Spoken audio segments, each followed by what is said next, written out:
Didn't like it? It wasn't my best work. Happy Easter. Yep. Did the Easter Bunny get you anything? Yes. This is like the softest answer you're ever gonna get. The Easter Bunny let me bring my son home for a day. Yeah, there you go. There you go. It was awesome. Yeah. Yeah. What'd you My guys son do? hasn't been home since Christmas. What did you guys do? Just hang out with the baby and stuff? Yeah.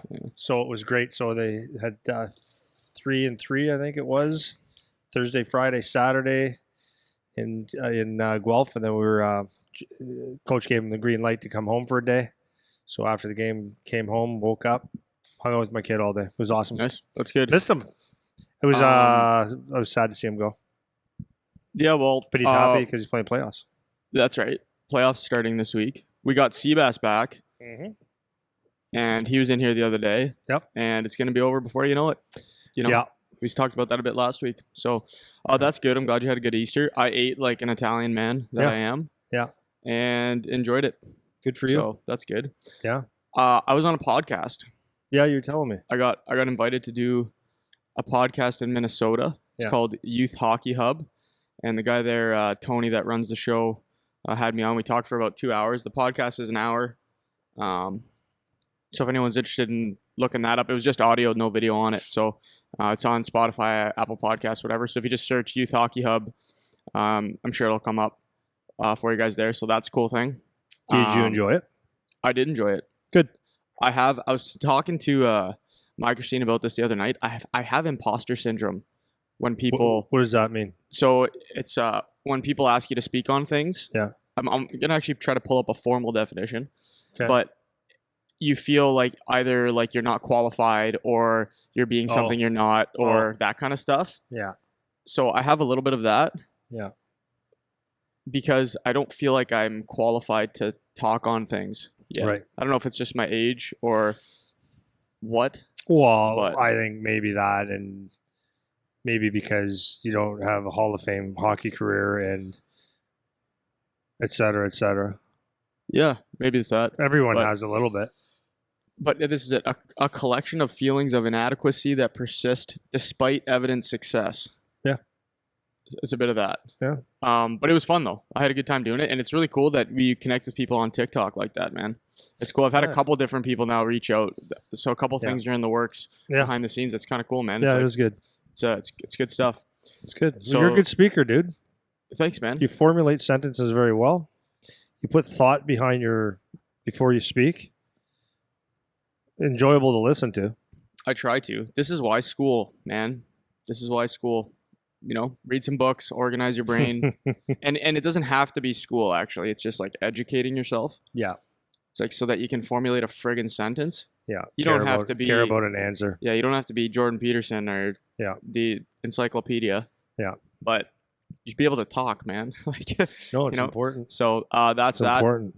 Programs are still selling, which is cool and weird, actually. Why weird? Because it's like so.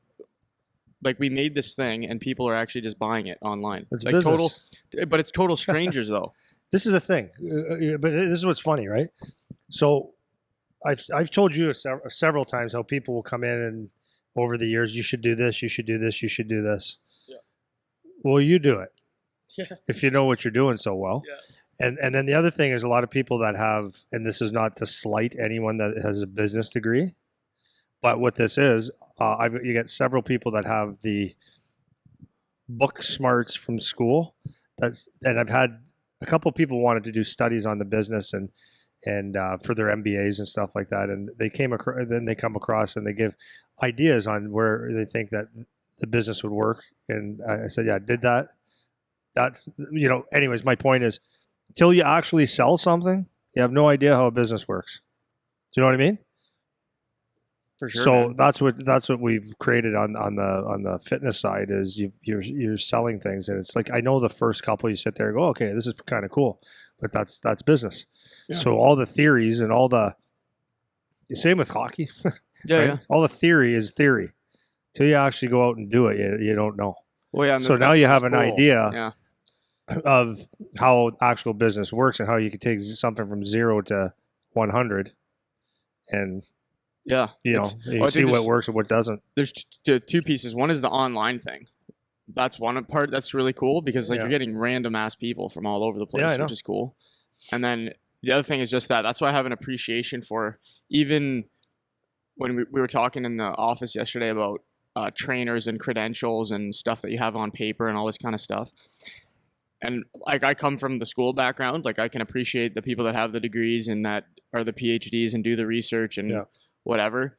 But there's experience that is equal to, if not more important than whatever you have on paper. Because I posted a video the other day talking about like sets and reps with workouts. Like how do you figure out how many sets and reps you should do? Because it's a common question that people ask, like how many sets and reps do I do on an exercise?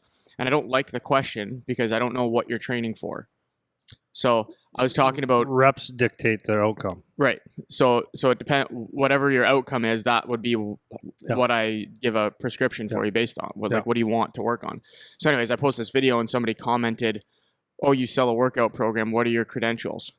And it's like, I don't like that question either. And partially, it's me, just my own bias, because I don't have the on paper like PhD in kinesiology or whatever in nutrition or whatever piece of paper you want to see. But it's not that I don't have experience. So it's like and you meet so many people that have the papers and whatever that are complete idiots and don't know anything. You meet people that have the papers that are really smart and know a lot. And the reverse, you meet people that have no papers and are super experienced and super knowledgeable, and they actually know things as if they did have the papers. And then you meet people that don't know anything and act like they know, and they don't know anything. You know, so it's like it's all over the spectrum. So I don't that's filtering out the social media side. Like you can go on and everyone's an expert. You know, everyone's selling something with their shirt off. And telling you how great they are. Like they got shoulders sticking out past their ears, and they do it because they eat clean. Well, eat clean with needles in your ass. That's how you get that big. But the other part of it too is, not only do you have the Joe gym rat guy with no shirt on trying to sell you his program, you have people that are doctors wearing their lab coat. Just because they have a DR in front of their name, or they're just wearing a lab coat, or whatever. You don't know on social media. That's my point. But even if they are an actual doctor, it's like everyone needs to be validated by having a doctor, some kind of doctorate or a DR in front of their name or whatever. And it's like there's so many of those people that I've come across personally where I'm like, you actually don't know anything. You know, you're just another person. And to get through and get your degrees, like if you stay in school long enough, you'll get your degrees and whatever you want. That doesn't mean that you apply that knowledge properly or that you really absorbed what you were learning. It's because it's like I talk about in engineering. So many of these people that got these degrees, I don't want them to build one thing that I use.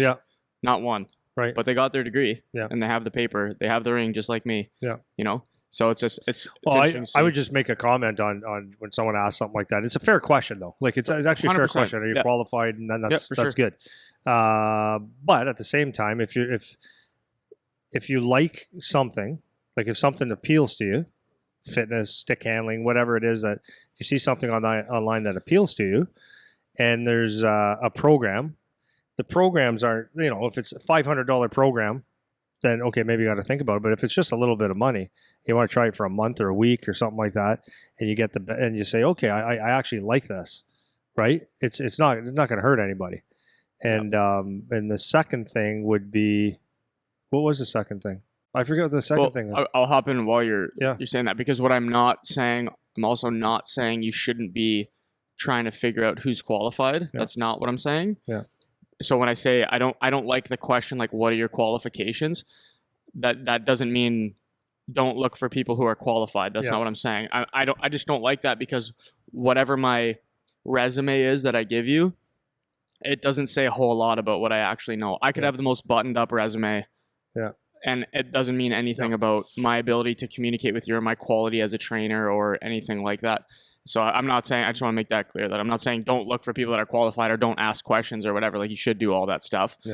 But if I give you my resume, it doesn't say anything about my quality until you're in here experiencing how I am as a trainer or whatever, you know? So my second piece to that was we were talking the other day about, people that go out there and they say this exercise, but they don't explain why. Right. And that's the one thing that, that you're doing.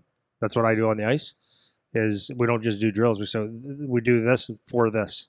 Yep. And then so it can click and say, okay, that makes sense. Mm-hmm. We have a program laid out here, here's why, here's how.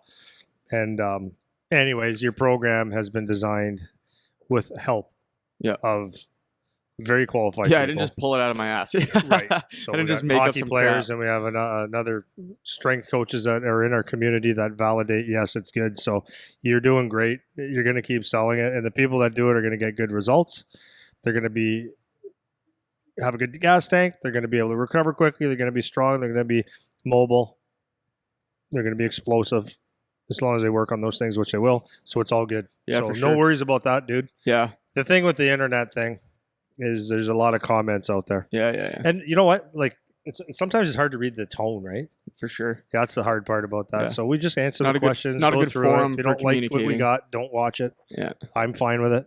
If you like what we have, great. And it seems like a lot of people do. Yeah, for That's the sure. important thing. That's the ones we care about. Yeah, definitely. Ones that care about hockey. And then the last thing before I throw it to you is more people are reaching out about consults with you and stuff like that. So just so people know about that too. When people that are members on the site, that's something that we offer to all you guys. So it's answering questions. You can have a Zoom call with Andy if you need it and all that kind of stuff. So yeah, that's my last little piece. Yeah. We had one of our friends the other day asked us about his son, about changing positions. Oh, yeah. Good question. It was a good question. This guy's got good questions, man. He contributes some good questions. He's in the mix and he comes in and he trusts us, right? Yeah. So he asks us and then does this, right? With the goes, goatee. Yeah, that's a good point. I never thought of that. Or then he'll say, yeah, but, and it's, we have a little yabba dabba do thing going and it's good. So his question the other day was his son is getting to a certain age, Bantam, I think, or Major Peewee or something along those lines.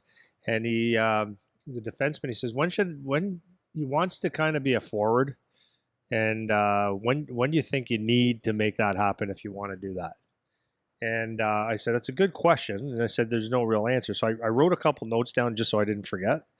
And so when's a good time to change positions? And so for me, before that question's answered is, first of all, when kids are playing hockey, it makes absolutely zero sense that someone at 7 years old is a defenseman. Yeah. The only one that makes sense to me, which still is you're able to change, is a goalie. I don't think rotating goalies. I would never want to be a goalie. I did it once in my life, and it wasn't pretty when I was a little guy. But I don't think assigning a position to someone when they're 7, 8, 9, 10, 11, 12 is actually beneficial to anybody. I never thought of that until you said that. Right. Actually, is that how much it actually makes no sense? It makes no sense. It actually makes no sense. It's like you have no idea how to play the game at all. Right. And then we're just going to stick you in a position from day one, and you just stay there now for the rest of the time that you are playing whatever the sport is or whatever the activity is. Like, and why do you stay there? Because who decided that you were a defenseman at 6 or 7 or 8 or 9? Who was the guy? So you tell me who it is. Or either your dad or your coach or your mom or whoever, somebody who played and has control over what you're doing. Like, it wasn't you that got to choose. Right. Right. And then why do you think, because this is okay, if you're a dad or the average guy, if your son's playing hockey, what do you think is the best position for them? Center. Everyone wants to be the center, so they can't be a center. So who gets to play center the early years? The kids that are the best. Best skaters, usually. Best skaters, best shooters. Guy that scores. More aggressive kids, right? More aggressive. Bigger kids, whatever. And then we'll stick the tier 2s on the wings, or we'll make some combo lines at 7. And then the guys that can skate, but they're not really whatever, are D. Yeah. Or the big kid. Or whatever. So you label. So at 7 years old, Joe Dad that was coaching, and I'm not saying Joe Dad, you're a jackass. Yeah. Just saying Joe Dad decided that you're a defenseman. A guy that maybe never played one game of hockey or listened to his Uncle Pete tell him where you should play or whatever. Yeah. And now this kid for the rest of his life has to write down, I'm a D or I'm a centerman. Yeah. So it makes no sense. So for this, I guess, is more for parents and kids, and coaches, is in the early years, my philosophy would be that you play every position except for goalie. You need a goalie. So some people might say, well, it's kind of weird or whatever. My kid doesn't like to play D. Well, too bad. My kid doesn't like to play forward. Well, too bad. You need to learn. And the reason you need to learn is if you've never, like, well, first of all, play so that you can see if you're actually good at it. Play every position so you actually learn. And at 7 or 8, you probably not going to learn that much. But learn that, oh, if I play D, it's actually really hard, right? I have to go backwards. I have to make sure they don't score, right? I got a different side of the game than the kid that just waits for the puck and tries to score. And then flip it around, you learn that, oh, I thought I wanted to be a forward, but man, you have to skate a lot. You have to, like, it's right. a whole different, not a whole different game, but it's a different quality. It's pretty different. I'd say it's whole different. And then the other thing would be is you look at, a lot of kids don't want to play D. Like, and I think we had that conversation is, Charlie played D. Was there a benefit? Absolutely. So this kid played 5, 6, let me think here, 6 to probably 6, 7 years of hockey as a defenseman. And he saw the game one way, and then he had some qualities to help him be a forward. But the thing is now he plays hockey and he can respect what a D has to do, situations that he's in, understand how hard it is, understand that if he gets caught, he knows how to play D. He's never out of position. And it's awesome. So now he knows both sides of the game. Yeah, for sure. And I think it's great. And then all those years of, backwards and pivoting and learning the blue line and getting pucks out for exits and stuff like that. He knows that. Yep. And it'll never go away. Yeah, I think a couple things on that before we get back to kind of answering the question is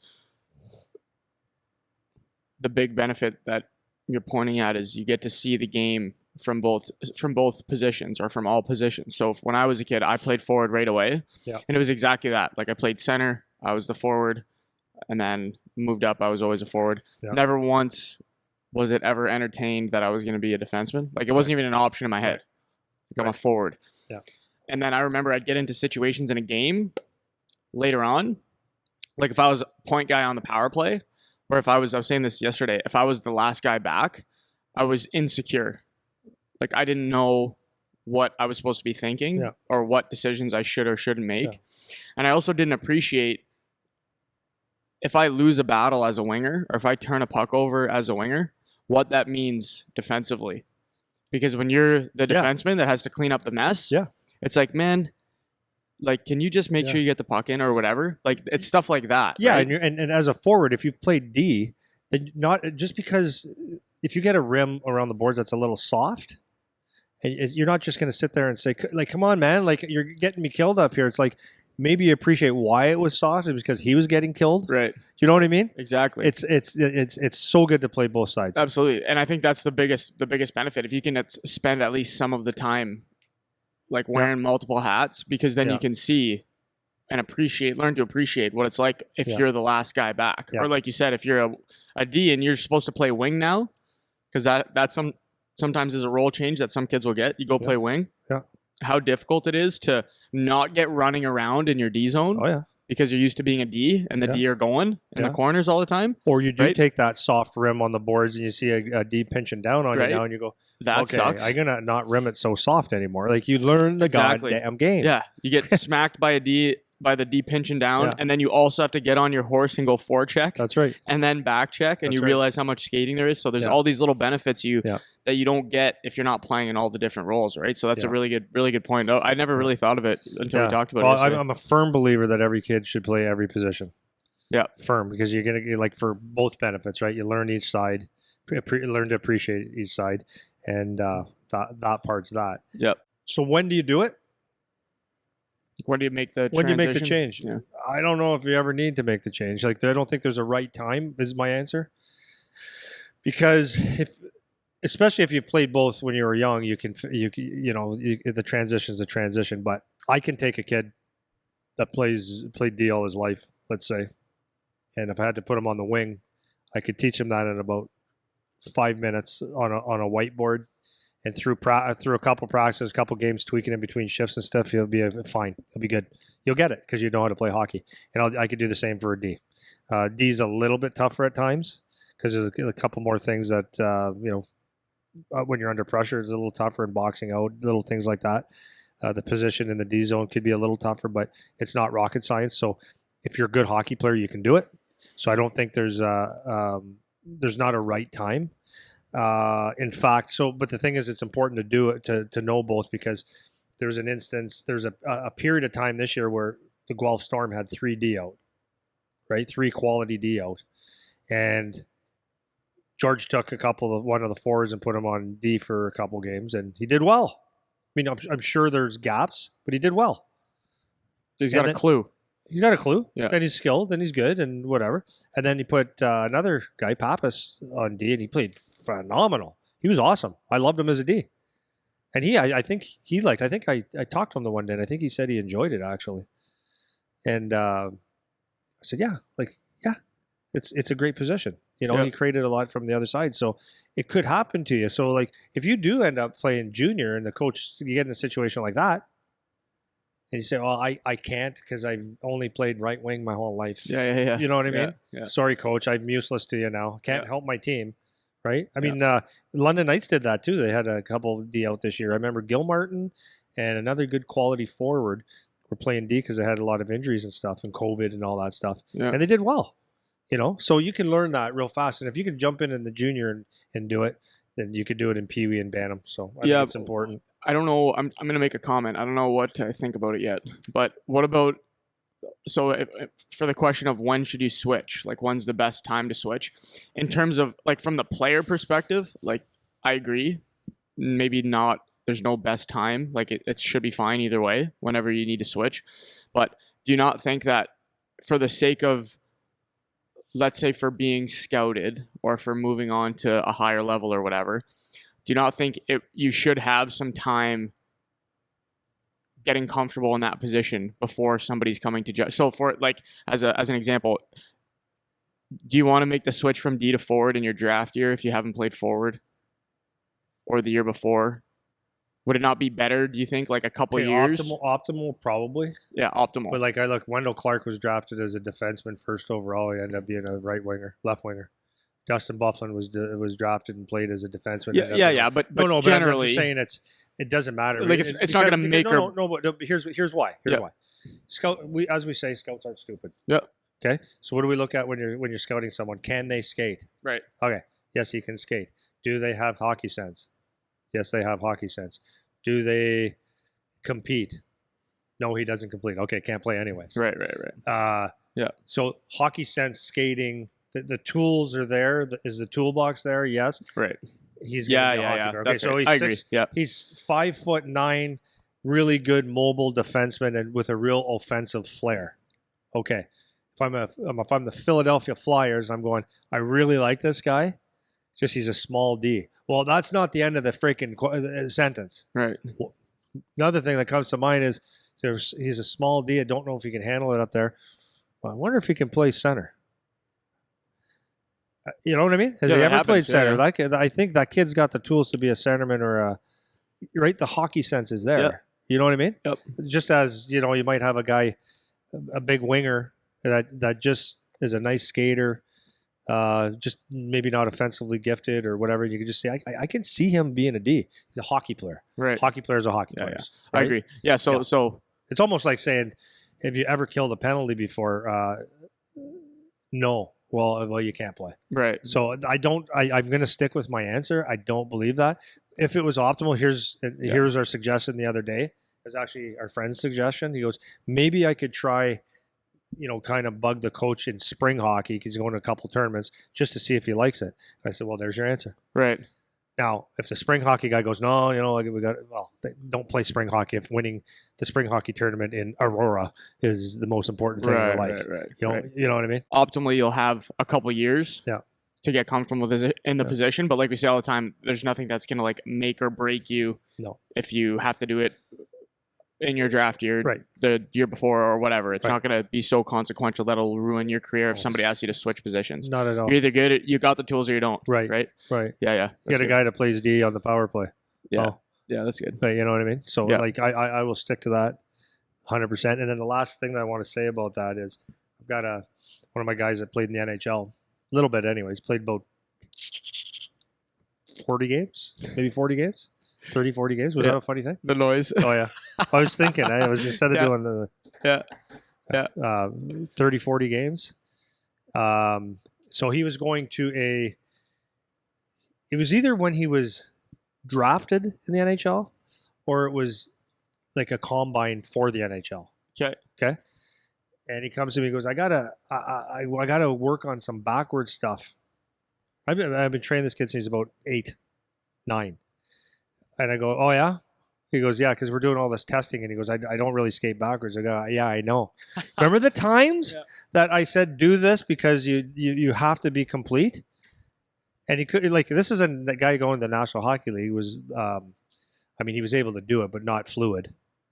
And it was like a real struggle, the pivots, the open hips, and he just thought it was not important. His attitude was always that's why he didn't stick around. Yeah. But yeah, so he was going to an NHL combine and going, I can't skate backwards, man. Well, there you go. And the thing is, you do skate backwards. So anybody that says, no, you don't, if you're penalty killing, if you're neutral zone, if you're trapping, if you're in your D zone, you're skating backwards. You need to do it. Don't ever think that you don't need to do it. So my point to that is that's one of the other reasons why you want to play every position, is so that you learn it, you learn the skills, and having more skills is better than having not enough. Blah, blah, blah. Does that make sense? Oh, yeah. So anyways, sure. No optimal time for my liking. Everyone should play different positions. Everybody should learn different positions, understand different positions, appreciate it. And it'll just only make you a better hockey player. And then mums and dads, don't get all butthurt if a coach asks you to play Axia. Wow. Asks you to play D or asks you to play a shift at center. Yep. Sometimes getting uncomfortable is a good thing. Yep. And a learning experience. Yeah, that's good, man. That's an awesome Okay. question. I like that. Okay. Maybe transitioning into next part. We've done an episode about skating and shooting, so today we're going to go into a little bit of stick handling stuff, talking Yep. about the skill of stick handling a little bit. So Yep. people seem to really like these ones when you get Yeah, when I you get a get little it. bit more when you get a little more technical on the skill development side of things. So by popular demand, Yeah. I'm going to let you go on a tear about the stick handling situation. Yeah, so I like doing the technical stuff too. The only reason that I probably don't do more is because, well, this will be not necessarily a plug, but when I do this, like this, the podcast versions, I feel like I'm leaving a lot of stuff out because I am. Because I have so much information and so much details, and explaining them through words is not necessarily always clear.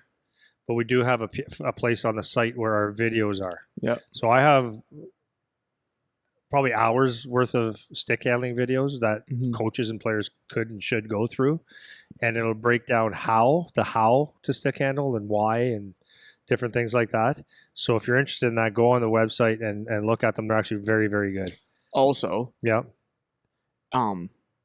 another reason it's hard to do technical podcasts is because like people are looking for prescriptions for what they should do a lot, and it's hard to give a prescription without knowing the person or knowing the situation or knowing the circumstance. So I find normally when we do these, they're good. I like doing them too, but we keep everything so general.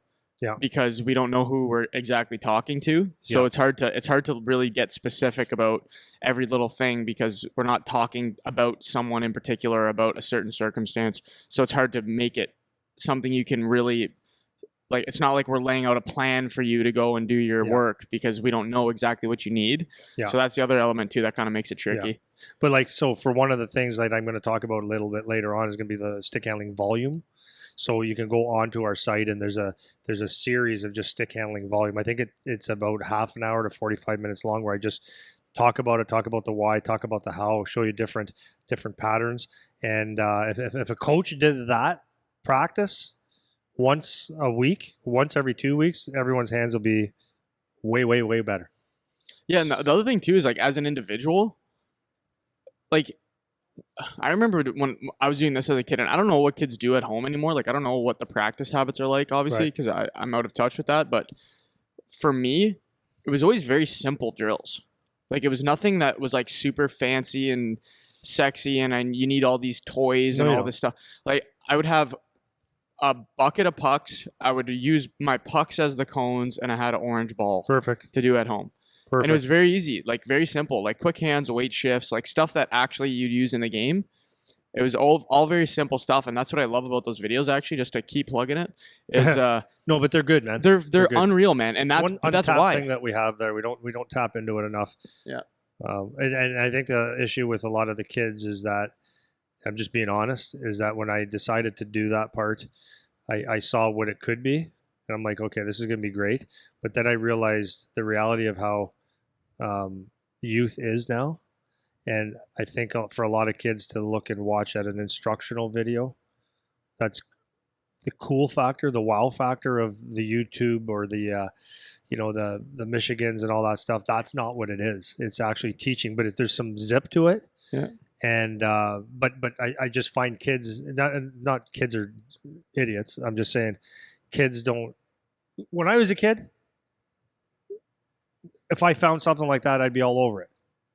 We didn't have YouTube. We didn't have, finding someone that knew what they were doing was like, oh my God. Yeah. I mean, but they have a million avenues to go. Yeah. So that's why I realized as I did them and put them all up there that this was a tough sell for people, because the kids don't automatically go and say, I just want to learn how to be a better stick handler and go to it. Some do, but a majority don't. Yeah. So that's the thing. But it's there. And as I discuss this stuff, go to it, because keep that in the back of your really mind. good stuff. And just what you're saying about your skill development when you were a kid, if you want to call it skill development, is it was the same for me. Like, I had a call the other day. Someone called and they said, okay, like our kid is doing pretty good, but the shot's no good. Like, do you have any lessons? Do you have this? Do you have that? And I'm like, we do, but it's not the question you want to ask. Yeah. Like, I don't have a good shot. So what do you think that you need to do? Shoot some freaking pucks, man. Don't shoot 20. Like, shoot pucks. Yeah. This is. I am not gonna change. Like, and I if you're a really good like, if you have a good shot, I can take your shot and trim the fat and make it maybe a quicker release, more accurate, get more power, all the little things that, different styles of shooting and types of shooting. But unless you've shot the puck thousands, not 1,000, thousands and thousands and thousands of times, really there's no help. Yeah. You need to shoot more. So the answer to that, as you said, it's not fancy. Shoot the puck. Because you can't push a parked car. And if you haven't shot pucks, that's the parked car. You're starting from zero. You don't even know how to turn the car on right now. But I can take that car that's in neutral, and if it's moving a little bit, now I can steer it. Or you can steer, whatever, right? Yeah. But now we can, even if you're doing things incorrectly, at least there's a foundation. Now we can tweak, because you know what it feels like to have it in your hands, right? So that's the answer. It doesn't cost you any money. Yeah, I want to stay on this for a sec, just because sure. It's annoying, because everyone thinks they need to do whatever camp and go to whatever spring tournament and do all this extra shit, and you don't have to do any of it. You don't have to do any of it. None of like it. You get a place to shoot at home, buy a bucket of pucks. It'll cost you $100 for 100 pucks. Yeah. And you just sit your ass down there and rip pucks. Yep. Every day. Yep. Dude, every day. Yep. You're going to have a good shot. Yep. You'll have a good shot. Yep. And then you can get the tweaks. I had somebody in here yesterday asking me about using the skating treadmill. Well, how much should they come? Should they come like 3-4 times a week or whatever? I'm like, no. You don't need that, because all we the don't time, want your business. but all the time you're on the more ice. Than anybody, eh? We don't want your business. but seriously, it's like, you don't actually need it. It's expensive, man, and you don't actually need it. You don't need a private lesson with you to become a better stick handler. Like, set some cones up in your basement. Here's my question. Like you just said, you don't need any of it, and like most people would say, well, no, you have to have something. Okay, so I'm going to ask you a question. I want you to give me your honest answer. Yep. I know I'm 53 years old now, but how would you describe me as a skater? Like, you're a really good skater. Okay. Absolutely. No question. You know how many skating lessons I took? 0. That's not true. I took a couple.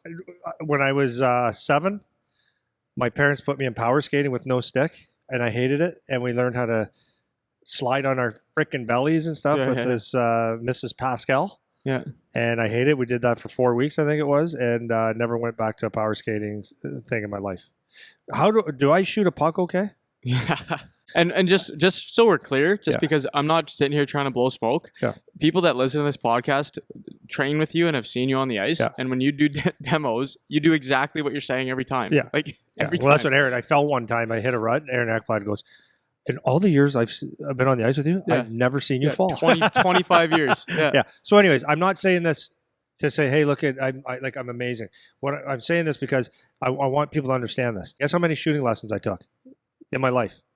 None. Zero. Yes. Not zero. one. Not one person ever showed me how to shoot a puck in any way, shape, or form. Yeah. Okay. So there's that. What type of stick did I have? I had a piece of lumber, and every time my dad bought me a stick at the corner store, it had a different curve and it was a different brand. So it wasn't the stick, right? I bought the skates that were second, third tier level, not because for any other reason than I knew my dad and my parents didn't have a lot of money. So I was like, I'll just take those. I'm very appreciative. So it's not the skates that made me a good skater. It's not the stick. It's not the skate sharpener. When people used to ask me what lie, what this, what that, I go, I don't know, because the truth is the lie of your stick and the curve, if you shoot it and it's off a little bit, you will adjust. If the profile on your blades are a little bit off and you're not normal to it, you will adjust. It's not the end of the world. So all these excuses and all these reasons that people have of why things aren't going so well, or I need this, I need that, is because you didn't put the time in, man. That's it. And it's like, and when you talk about the stick thing, because that's what we're talking about today, how are my hands? Chicky, man. Pretty freaking good. Right. So, and if you don't believe me, go to our site and start watching some of the stuff and you'll say, oh, this guy actually knows what he's talking about. How many lessons of stick handling did I take? Can you answer that question? Or no, a guess? -3 lessons. Zero. Yeah. Never ever been shown one thing about stick handling. Everything has been self-taught and through my experience. Yep. So when we say to someone that you don't need all this stuff, it's because you don't need it. Do you know what I mean? Yeah. Well, of course you know what I mean. But it's just the truth. So that's why I get like a little bit. So the theory now is that everyone needs to have their, like, this is, you hear it even from NHL guys, you know, who's your trainer? You need to get more specific, blah, blah, blah. Bullshit. It is. It's all bullshit. Yeah. It's bullshit. You need a good trainer. Like if you're going to go to the gym, someone like you would be very, very beneficial. Is it absolutely necessary? No, but very, very beneficial. It would help you. That, like, the gym part would help you because designed right, done right, and babysat a bit, you learn the thing. You do it for a couple of years with you. If you're still here after 5 years and depend on you, then you should just quit because you don't have it inside you to learn. You should learn the stuff and ask questions, right? Dalton Proud. Yeah. And it's the same with on the ice. If everything you need is a private lesson and someone to teach you, then it's over, man. You won't do it because you need to do it yourself. You got to figure it out. Yeah, I'll give you a chance to breathe for a sec. I don't need to breathe. Yeah, because this is exactly what I would do. And again, we're not saying like you to never go do a camp or whatever, but just as an example, I didn't come from a hockey background. I didn't have any guidance on what to do. I remember my dad actually was pretty intelligent about things. Like he gave me some drills and told me to use pylons and stick handle. My dad was of that philosophy where it's like, yeah, we'll get you in a couple camps and whatever, but I'm not paying to have you in every camp that everyone's doing all the time. Like, that's stupid. Yeah. So what I would do, because I had enough of a brain, or my dad taught me to have enough of a brain, or my mom made me have enough of a brain to ask a question, I'd go to your camp, you'd do your stick handling drill, and you know what I would do? I'd go home and do the stick handling drill. Practice what you learned. Yeah, right? I would take what you That's exactly. a good concept. Still to the point that I stopped playing hockey, my summer training off the ice, I would do some skates with you and whatever, but I would sit right here on this floor. I would set up my pylons and I would do my weight transfers, my quick hands, my stick handling, my toe drag stuff right here on the floor. The drills that you showed me when I was 8. Yeah. The same drills, back to basics, because this is what you actually will use in a game. Foundation. You know, that's the foundation. And so we're not sitting here saying just put a blindfold on and try to figure it out on your own. No, you can get help and you can go see people and do camps and all that kind of stuff. But it's the necessity. It's like I have to do this. I have to be here. I have to be here. In order to get better puck control, I need to make sure that I get private lessons with Coach Andy. And it's like, actually, no, you just need to do stick handling.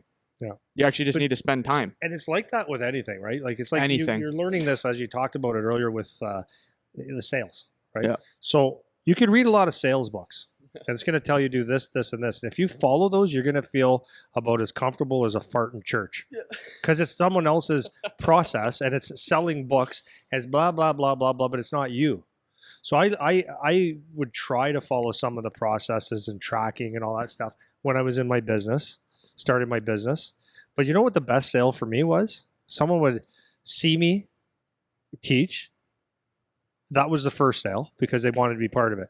The second one was I was just honest with people. What I don't need is a course. I don't need it. That's just looking for, I mean, it's not bad to educate yourself and get stuff, but if I'm depending on a course to change my life or a book to change my life on me feeding my family, then it's not for me, man. You know, so it's the same with the hockey. It's like, go figure it out, man. Go figure it out. You don't need everything. It has to be a course or a lesson. Yeah, and then last thing I'm going to say, because just beat the shit out of this one, is I don't care though. No, because it's important. It's important. Like settle down. Because this is what my whole philosophy is about everything. Like we were talking about before, there's theory, there's stuff you can read in a book and whatever. It's like, okay, so you need somewhere to start from. So if you know nothing, go read a book. Yeah. Good. Then implement. Yeah. It's like read or learn or whatever. Try to train yourself with theory and then action. Yeah. And then go back to theory and then action again. And then over time you're gonna refine that to be where you want to go. So it's not a smart strategy to never read anything or pay attention to anything, because then you're just blind trying to figure it out, and you could avoid a lot of mistakes if you just listen to someone or read something or whatever. But then there's the action part of it, you know, and this was something I found in school with engineering, is we would do all these tests and read all these books and do all these practice problems and whatever. But until I did my final project where it was like, I actually have to figure out how to do the process now. Yeah. I couldn't do anything. I didn't know how to build anything until I figured out, okay, I need to budget for this. I need to figure out how much this costs. What are the tools that I need to make this thing? What happens when I run into a problem? What happens when it doesn't go as perfectly as it should, like it did in all the problems I solved earlier that someone else already solved for me? Yeah. You know, you have to go through and figure out what the process is, because you're going to do things that it's individual to you always, whether it's learning a hockey skill, whether it's building a Lego set, whether it's whatever. When you actually go to do the action or the activity, you're going to come up with new issues that you haven't come across before. And you have to figure out how to get through that. And that's the process. That's the sales. That's the skill building. That's all that stuff. Yeah. So you can read a book till you're blue in the face, or you can come to however many lessons you want with Coach Andy teaching you how to shoot. If you don't go take the action on your own and actually pay attention to absorb the information, you have to keep coming back for the shooting lesson, man. Yeah. You're going to have to keep coming back. Yeah. Just to beat it to death. Yeah. Keep it going. No. But and it goes back to the thing. And the thing is, if there isn't, like, do you need to play spring hockey? No and yes. Do you need camps? No and yes. Like, the answer is basically what you just said. If you don't have that burning desire to actually be the best guy on the ice all the time, that's going to include stuff at home, and actually mostly at home, then you're not going anywhere anyways, because players are too good and they have a burning desire. They eat, sleep, and breathe hockey, right? And they have size, and they have skill, and they have talent and work ethic. So that's what you're up against. So if you're waiting for someone else to solve all your problems, it is to be, it's up to me. That's my quote for the day. If it is to be, it's up to me. I got to figure it out. Nice. So, good. Yeah, so stick handling? Yeah, maybe we'll start the episode now. I'm not going to, this won't take all day, but this is going to be the framework for some stick handling, or my thoughts on it, okay? So when people get into hockey, we get excited, right? Your kid's playing hockey, it's great. So how do I make them better? Or the kid wants to get better. And here's the thing. When it comes to stick handling, for me, this is for youth. Actually, any age actually. For me, stick handling is the probably the easiest one, or easiest one to teach. But I think to accomplish and see progress as a player, I think stick handling is probably the easiest of all the skills. Even if you got hands like bricks, hands like feet, you can work this if you just put some time in. So that's the first thing I would say about that. Why do you think it's the easiest one? Just curious. because I think number one, you can do it anywhere, and it's not such a like if you look at the art of stick handling, in theory, it's your hands, right? And it's just rolling your wrist more or less. Okay, so the more that you do that, the more comfortable you can get. You can just start picking your head up, and you within 5 minutes you should be able to stick handle once you get the art of it. Yeah, the progress comes quicker. It comes very quick, right? So that's why I say it's I probably agree, the easiest, and then you can start blending skills with it, or adding to it, or adding range, or adding speed to it, like that. Yep. Right. So like if you did stick handling, if I showed you one stick handling technique, let's just say standing still, even without teaching you one thing, and just keep the puck in front of you and just go back and forth, and then add speed. If you did that in chunks of 1 minute's a lot to do that, but let's say you did it for 1 minute slow, took 5 minutes off, came back for 1 minute again, you did that for an hour, your hands will be better. That's a guarantee. Yep. So if you did that a bunch of times, your hands are going to be better. Now, can you execute it in a game? Not necessarily, but it's one thing. They will get better. So that's what I mean. Yep. Shooting pucks, on the other hand, you can shoot a lot of pucks and it will get better, but it takes a lot more time because there's a lot more biomechanics that go with it, right? A lot more things that can go wrong, right? And you could hide a lot of stuff with just arms. Yeah. Okay, so I'll say that first. That it's I feel it's the first. The most simple thing to fix, like the basics of it. Yep. The next thing I would say is when you're stick handling, I know I talked about this in skating. I said in skating comes from the head down. Stick handling comes from the feet up. Okay, so when I was talking about the skating is this is your balance, your head, your shoulders is your balance, and everything, your posture works its way down to your hips, knees, feet. So it's actually opposite what most people would think. So if anything that goes wrong in skating usually comes from the upper body. Even if you say, well, he's knock-kneed. It's knock-kneed because it's a hip or lower back issue or too much of a lean. Yeah, it's like Okay, so upstream. it's up. Yeah. Stick handling, on the other hand, is from down. So if people, they're amazed by it sometimes. It's like the second that I feel like I'm like, if I step on the ice and I feel like I'm not in flow, or if I feel like I'm a little stiff, all I simply do is I go down about a quarter inch. I get just a little lower, drop my hand just a little bit, and from that little, it's like you fit in the small groove, adjustment, and now everything works. Everything works. So when I see kids struggling even a little bit, they lose a puck when they shouldn't, or lose it too often. First thing I do is, come here. What you need to do is get down about this much more. Try this and start engaging your feet and your legs and transferring weight a little bit. And as soon as they do that, it's almost like butter. Everything softens up, quickens up, and gives you more range. Yeah. So let me. Is your first point gonna kind of be like that?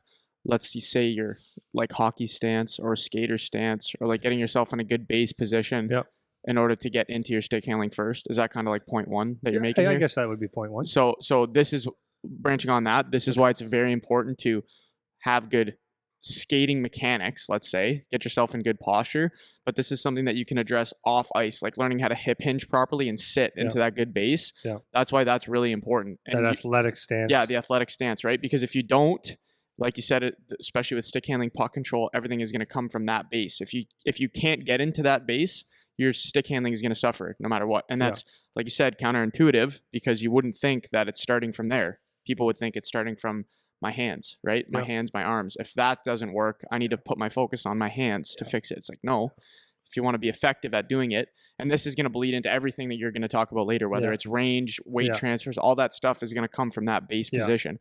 So it's very important that you can, and it's not just bend your knees, it's the hip hinge and sink into that. You bend your knees after you do the hip hinge so that you're in a good spot to get moving. So point one, 100%. Bang. Yeah, so you got that athletic stance, and like just to be clear on that, you made a very good point. Is that when you're teaching skills, like for example, let's say we say stick handling, it's more than just stick handling. Obviously, now we explained that there's some feet involved, but there's a blend of skills. So when you shoot a puck, stick handle, skate, they have to blend to be efficient and to be good at it. So if you're a not a good skater, you're limited actually to how good your hands could be or how your range of movements. I'll say it that way. So like if you don't really understand loading, what people call it weight transfer now. I guess that's probably the proper term. I invented my own term called loading and exploding. That's just being able to act each leg as a spring to give you some pop. But let's say we're doing a toe drag. Okay, I teach toe drags, but not for toe drag reasons. But Yeah. what that is, if you do a toe drag, there's a whole lot of stuff in there, but I want to stick on the skating part.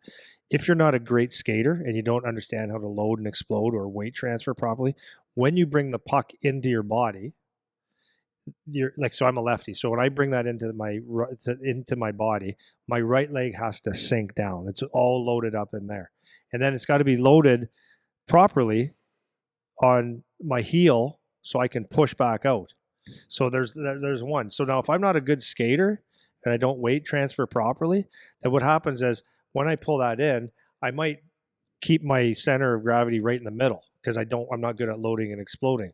So when I bring it in, now I've limited my range to make the move and I've limited my range to escape the move. So I have a theory that every move that you make, you have to have an escape clause. I just wrote it down. Yeah, you have to have an escape bring it clause. up, yeah. So it's good if I'm coming to you on a one-on-one, let's say the toe drag, and I see your stick out and I can get you to bite, but he didn't. Now what? Now if I'm stuck with my feet because I'm not a good skater and I haven't adjusted my hands properly, and I'm going to actually get hammered. Right. But if I do this properly and I see, I have to change my options and now get back to my other leg. So it all blends. And it's the same with shooting, right? Like the stick handling and shooting are very similar, but they blend with the skating. Yeah. So when you shoot, same thing. If you just shoot with your upper body, you think it's that. No, it's hips. It's skating, torquing the hips, follow through on your feet, like the toe plant, right? Shoulders, everything. So anyways, that's that it blends. Yeah. That's my point. Yep. Yep. Okay. And then I think another important thing to understand when you're stick handling is always practice with your head up. Two things, head up and top hand. Okay. Just write those down in case I forget because I'm going to be all over the map here. Yeah, I know. It's okay. So head up. Okay. It's like why, and I ask the kids all the time, why do we keep our head up? And then all the snotty kids, like snot-nosed kids go, so you don't get hit. And I go, yeah. Well, like even the Bantam kids and midget kids, yeah. So you don't get hit. Well, yeah, it's a very good answer. But what else? So you can see plays. Yeah. So it's like when you're stick handling, create the habit of. And I can't believe when I watch some high end hockey how guys get hammered because they end up starting to look at the puck. So when you're stick handling, get in the habit of looking up, right? But creating. What do some guys call it? That swivel vision? Yeah, head on a swivel. Head on a swivel thing? Yeah. Yes. But more importantly than that is train your eyes to be out and looking. Okay, so it's okay, obviously. Yeah, but what are you looking for? So what you're looking for is not just what's in your way. What you're looking for is you're trying to create layers of vision. So if I'm stick handling, I'm looking here, but I'm looking beyond that. I'm looking at movement. I'm looking at all kinds of different things. So that in a game, it's not just I'm looking where I'm going. I'm looking at who's coming, who's opening up, where I can go, where I can't go. Like all these things have to be going through my head. So if you, even for a second, especially at the higher levels, if you handle a puck. So let's just say I use this with D a lot. When a D, let's say you get a pass, you're on the blue line, you get a hard pass across. Blue line or neutral zone, whatever. D fires you across to you real quickly. If you have to catch the puck and look down, like look down to make sure you got it and then look up, in real time, it's a lifetime. If you can avoid having to look down because you've got used to handle it, you know how to handle it and cradle it or hard catch it, you know where it's coming and then you could just catch it at the same time with your head up and seeing.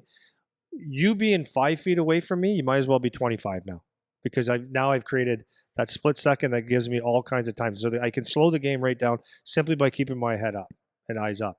So now if I'm a D at the blue and I get that pass, if I have to do this and look up and now you're taking my lane, this seems like I am rushed so bad and that's where bad plays happen. Not all bad plays, but bad plays happen from there. right? So I see him rush, so you see bobbles, and it's like panic mode. So just a simple thing like that, if I can collect it with my head up, or my head's up already, I already see you coming. So okay, no problem. I see you coming, but I also see what's open or what's not open, so I can make a different play. I can change on the fly by keeping my head up. Yeah, and then just sticking on that point, people say that you said it while you were talking is they have great vision or they can slow the game down, you know. And people will say that and they don't really know what that means. Right. Like, what does that mean that you can slow the game down? Right. You know, and it's that exact thing. I was saying this to on the ice the other night when we were with that one group. Is little things like that gain you time. Yeah. Is what makes the game slow down. So the biggest adjustment that kids have when they jump to higher levels is, wow, the game's so much faster. It's like, well, why is it faster? Mm-hmm. You can skate as fast as that guy. Yeah. Everyone skates about the same speed. Everyone's in the ballpark of, so what makes it way faster? And it's the ability to make faster decisions because people can do things like that. They have their eyes up and they can make quick plays because they don't need to take the time with the 2 stick handles and looking down to make sure they have it before they make a play, whatever. They can get it and move it. Their eyes are always up. They're always looking around. Yeah. That's what makes the game slow down, because the guys that can't do that take the extra split second to make a decision or to get a shot off or whatever. Yep. And that's the biggest adjustment is that. Well, okay, so someone will argue this and they would be right, saying that, well, it's faster if you play in the NHL. It's faster if you're playing OHL or college. Yes, it is faster. Physically, it is faster than midget or junior B. Like, you have the elite, but it's not so physically fast that it's like, whoa. Like, it is, but you're 100% right. It's more the decision making and time. Like, you just don't have time to make plays because, one, they're physically fast, but their decision making with the elite players is much quicker than it is with Johnny Buckshot. Right. Like, if you jump from the OHL to the NHL, obviously on average the actual speed of people moving is quicker, but not that much quicker. Like, you could take most guys that play in the OHL, I would say most guys that play in the OHL, and they're in the range. They're in the range. That's what I mean, right? They're in the range. Like, you're there, or you're just not fast enough. Like, there is that. Right. But you're in the range. You're in the range. You're in the range. That's what I mean. Like, there's average speed is going to be higher, but the range, you're in the ballpark. So it's like the mental side is more of what we're talking about when we say the game speed is high. Yeah. Right. Yeah. So like, just another little thing on here, just as we're talking about this, we're talking about dusting it off. So, like, a lot of people wouldn't consider, like, see, a lot of the things that are actually essential are things that people don't teach because it doesn't sell. Yeah. Like, if I took a guy, a defenseman, like I watch in the OHL a lot of games, and I could pick out little things with D where they lose their shots right away. They lose their opportunities because they get a hard pass across and they're used to, this is going to be so subtle, okay? And this is stick handling. You get a hard pass across, let's say on your forehand side. So it comes to you and you just cradle it enough that it gets outside your feet. What happens now is you're in a position where you have to adjust. So that little thing, so adjustment means your feet are moving towards the puck, or you have to dust it off a couple times. And the 1/10 of a second it takes to dust off, you've got a body in front of you. So the art of learning how to have a hard catch and not dusting it off, hard catch just simply means it's bang, like that. You're stopping the puck, deadening the puck to make a play with your head up. That changes your whole game. I see it game after game. I see guys collecting a puck on a pass, which is still stick handling, even though it's saying passing, where they catch it and they cradle too much and they try to shoot off balance too often. So they get a good opportunity to score, and they get they're in the right positions, but because they throw themselves off balance, they haven't adjusted their stick handling or their body positioning to shoot. So those are like the finite little things that are more advanced, obviously, but these are the things that they don't sell because it's not, you can't use 1,000 pylons and tops. It's not the Michigan. Yeah, people are going to say, wow, that's a sick clinic. No, it's actually, but that thing will make you money. Yeah, that's actual hockey. Do this right and you're going to start getting points. Yeah. Or you're keeping the pucks in or whatever. So yeah. Anyways, and then the other thing I wanted to talk about was your top hand. I mean, I was going to say it's pretty simple, but it's not. Well, no, I know.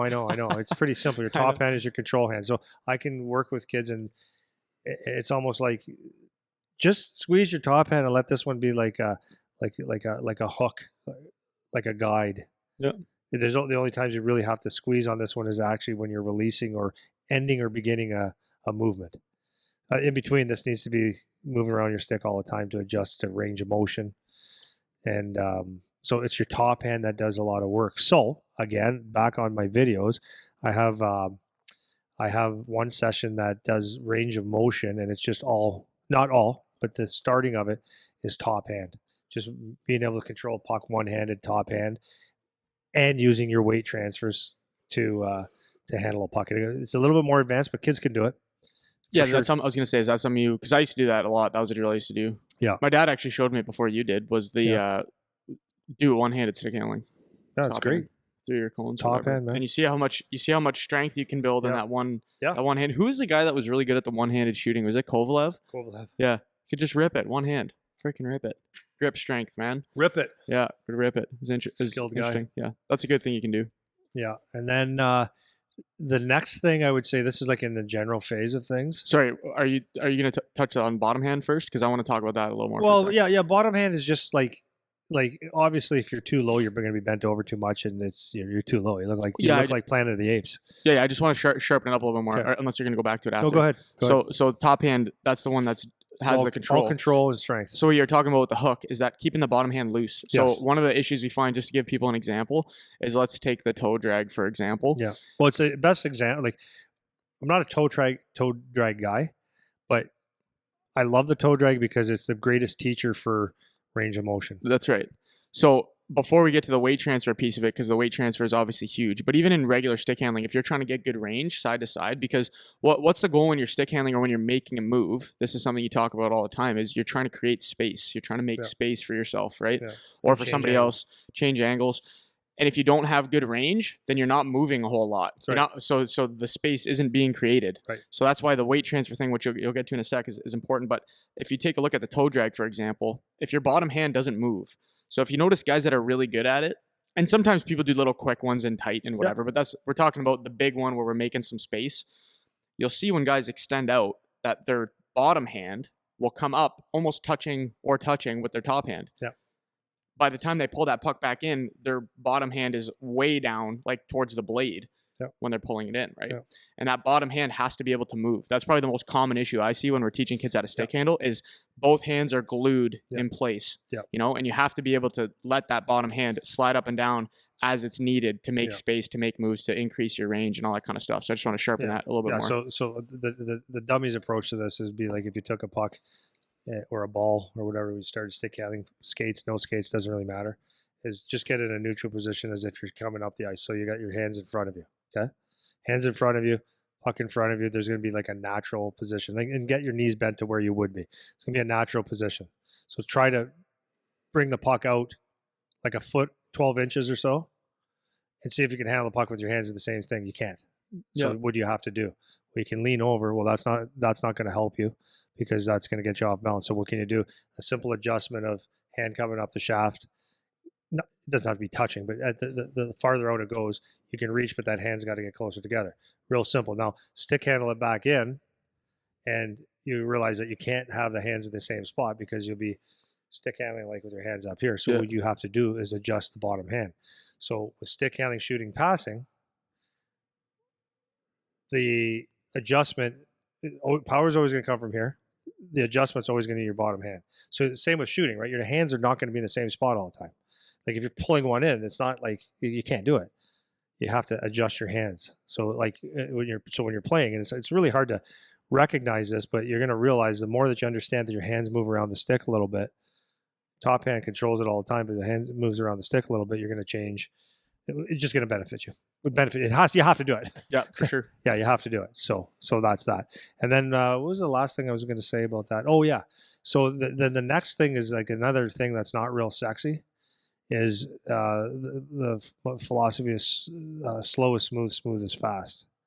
So younger kids will probably have a harder time, but it's really, really, really worth doing things slowly at first. And the reason that we do this is just to get correct movements. So again, if you went to our site and you went to the stick handling drill and you just did the movements in not slow, super slow motion, but purposeful motion, and just try to get all the little details, you'll actually exponentially get better at it. So the goal is to not just do something quickly. And it's the biggest thing that I find with players is they want to get to the end first, but you got to go through the process.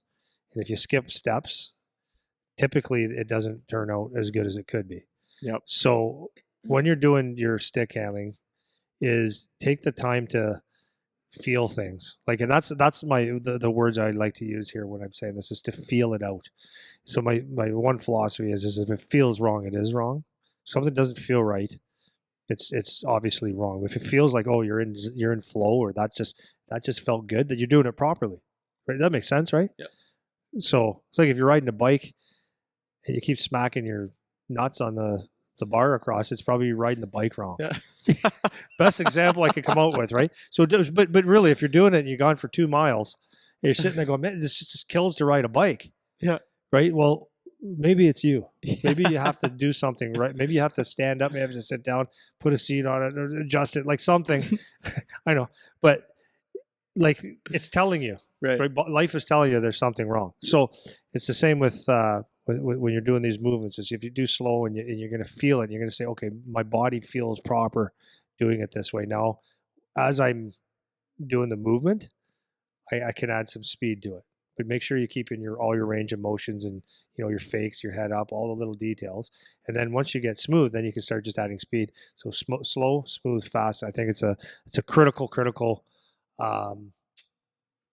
principle to understand. Yeah. And I would say that with shooting too. I was just about to say I'm going to give this one an extra shot as well because I think it's important. Big with the young guys especially, and it's probably a bit because everyone always telling them like go hard, like you need to go hard, like go fast or whatever, and everyone treats every drill like it's a race. Yeah, like some drills are races, and that's fine. But even when we're doing our skating warm up, like when we do skating warm up, the first thing we normally do, and that you normally do, is you go long strides for a couple lengths just to get moving. Yeah.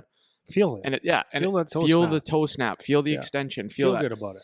And a lot of times when we do that, kids especially will interpret that as you got to go. And it's like short, choppy race to the other side or whatever. And I have to say to them all the time, like, it's not a race, man. Go slow, try to execute it properly. With the stick handling, it's the same thing. With the shooting, it's the same thing. You need to take the time to go slow. Even in the gym, it's the same thing. But when we do a lot of like the hurdle stuff, plyo stuff, we were doing one the other day, where it's like forward and backward runners over a hurdle into a short sprint. Yeah. And I say to them, like, some of you guys are going so crazy, trying to go as fast as possible that you're not in control, So that means because you're not in control, one, you're just losing efficiency, you're wasting energy, and then you're not in a good position to take off into the sprint part, which is the important part. So if you're going to make a move and you don't establish good body position and good mechanics with how you're handling the puck, when the game comes and you have to do it under pressure and do it fast, you're not going to be in a good position to actually execute the move or the shot or whatever you need to be doing, right? So you have to take that time, make sure you're going nice and slow to execute it correctly first. Yeah. So as you say that, I'm going to use your skater jump, for example. So if you load or depth jumps, right? Your depth jumps. So people that want to go quickly, they're defeating the whole purpose of the drill, because the part of the depth jumps or skater jumps, it's not necessarily the jump that is the exercise. It's the landing. Yes. And the landing is what's creating decelerating speed. It's treating your muscles like it's another form of plyo, but it's treating your muscles like springs, learning how to recoil and then explode. Yeah. So if you don't do the recoil, you don't get the explosion.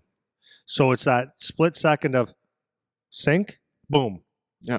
It's very, very important. You can always speed that up, but if you don't have that mechanic to recoil the spring and go, then you'll never get it. So it's the same thing in the stick handling. When you make a move, for example, that's what you've heard me say this several times to people. Don't be in such a hurry to make a move. When your head's up and you're doing things properly, your range of motion, yes, so let's say we're doing a fake to my backhand. I want to bring it back out to my forehand. If I go stick handle the puck and go like real quick like this, it might work, but it probably won't, because I know if I go that fast, I probably didn't sink down. I probably didn't. But more importantly, I didn't get if I'm faking you, I'm faking you, but you didn't get a chance to even bite because I did it too quick. I didn't do anything. Right. If I'm coming to a goalie and I go fake to my backhand, so we use the same principle. If I fake and then try to come across, if I don't have just a little stutter where he has to think that I'm actually going, like I'm selling it to you. But if I don't sell it enough, then it's not a move. So that's why it's important to understand the range of motions and the patience, because and then you might have to hold a move as well. Yeah. So Passage Job's a really good guy to watch for that stuff man. because he can look like he's or Datsuk was a guy like guys like that. You know, a really good example is Passage Off. So good. Yeah, because he can move. It looks like he's going slow. Yeah. You know, it looks like he's going slow, and you're like, how is all these guys biting? You know, but he has good depth perception. He understands how to use range of motion. He understands how to extend guys out. Yeah. And he can hold it long enough for you to bite. You know, Datsuk was another one. I can't think of another guy that's in the NHL right now that's like Datsuk, but he could just had the ability to make moves in small spaces where it felt like it takes him 3 seconds to execute it, and everyone bites every time. Yeah, you know, and that's to your point. It's like you go so fast. You're worried about going so fast. Like not everything in hockey is top speed all the time. Yeah. You know, you have to be able to gauge what is appropriate. You know, absolutely. So when you're younger, this is what I think the foundation should be: is learning how to so stick handling with speed. So what I mean by that is getting up the ice with speed. Okay, I'm not talking about your hands being fast. Getting up the ice with speed. So what does that look like? Well, that looks like either a one-handed. I like following through on the backhand. Some guys like to push on their forehand, whatever works for you. I think this one mimics an actual skating stride more. Get into the backhand, right, and just touching it up. So you need to be able to do that. And I know that seems like, okay, that's real hard for some, but here's the thing. What I find, and I'll do this with older guys too, is let's get it up the ice. You would be surprised how many times a guy has to play with it because they just had improper form on the most simplest basic stick handling skill. So what happens when you're just, I hope everyone knows what I mean by this. So if you're going one-handed up the ice and you keep it on your backhand, you touch on your backhand, you got your full stride. If your hands and your elbows come in a little bit too much, now as you're pushing, you're going to have to adjust because now it's coming to the middle of your body, so it'll take away from your speed of your stride. So, okay, who cares? Oh, no, you have to care because this would be used, let's say I chip a puck off the boards and I'm on a partial break or a guy's coming across the ice to get me in, but I've got a little bit of an advantage. So basically, essentially, I'm on a little baby breakaway.